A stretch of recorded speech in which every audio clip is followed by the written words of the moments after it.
Alright guys, a quick one. Here, I'll detail how to get home button on an iPhone. So this could be on iPhone 16, it could be on iPhone 12, it could be on any iPhone.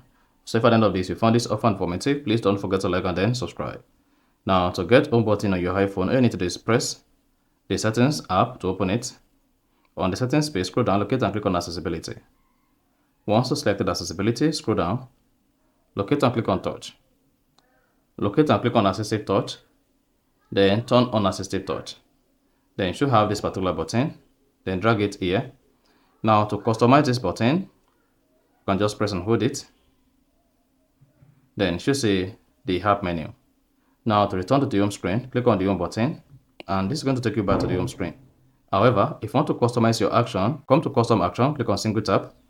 On the single tap, just scroll down and then select what you want to use the single tap for.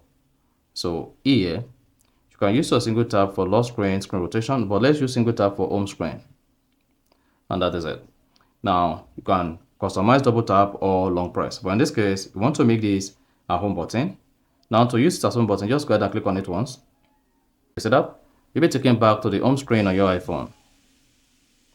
So that's exactly how to add home button on any iPhone. So if you found this offer informative, please don't forget to like and then subscribe.